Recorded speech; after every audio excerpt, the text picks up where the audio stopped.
Please kindly explain each verse separately so I may understand the offenses.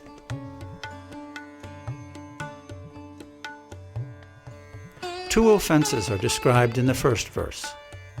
The first offense is blasphemy of great saintly persons who have renounced karma, dharma, gyan, and yoga, and have completely taken shelter of the holy name. That is a very great offense, and why should it not be offensive? The holy name of Hari will not excuse the blasphemy of great souls who properly preach the glories of the holy name in this world. The holy name is quickly merciful to persons chanting in the company of saintly devotees, and who avoid blaspheming devotees attached to the holy name. I can understand the first offense very easily. O Master, please explain the second offense. In the second half of the verse we are discussing, the second offense is described. This offense may be explained in two ways. The first explanation is this. Lord Vishnu and Lord Sadashiva are leaders of the demigods. To think that their qualities, names, and other features show that they are independent of each other is offensive to the holy name. The idea that Lord Vishnu may be a supreme controller, but Lord Shiva is also a supreme controller and is independent of Lord Vishnu is an idea that leads to Bhava Ishvara Vada, the idea that there are many independent gods. This idea is a great obstruction blocking the path of unalloyed devotional service. The truth is that Lord Shiva and the other demigods have no power independent of Lord Vishnu. If one understands in this way, he does not commit this offense to the holy name. The second interpretation is this.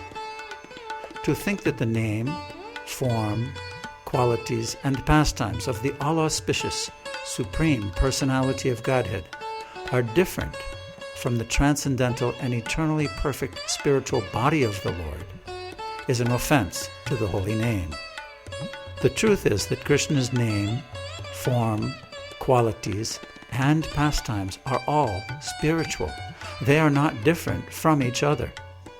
A person who understands this theoretically, Gyan, and practically, Vigyan, when he chants the holy name of Lord Krishna, does not commit this offense to the holy name. It is with this knowledge that one should chant the holy name of the Lord. I understand the first and second offenses. By your mercy, I have understood that Lord Krishna's form is spiritual and not material, that he is not different from his qualities, names, parts, and parcels, and all else in relation to him. A person who takes shelter of the holy name is obliged to learn the truth of matter and spirit by accepting the feet of a bona fide spiritual master. Now please explain the third offense. One should have unwavering devotion to the spiritual master, who gives one the holy name, for the holy name is the highest of all spiritual activities. A person who disrespects his spiritual master, who thinks that although the spiritual master may be learned in scriptures describing the holy name, but is not learned in Vedanta and other philosophies, a person who then thinks that he knows more about philosophy than his spiritual master, commits an offense to the holy name. No teacher is superior to the spiritual master who knows the truth of the holy name. Therefore, to think lightly of him is an offense to the holy name. O Master, if we are purely devoted to you, then our lives will be auspicious. Now please be merciful and explain the fourth offense. In the Shruti Shastras, it is said that chanting the holy name of the Lord is the best of all spiritual activities.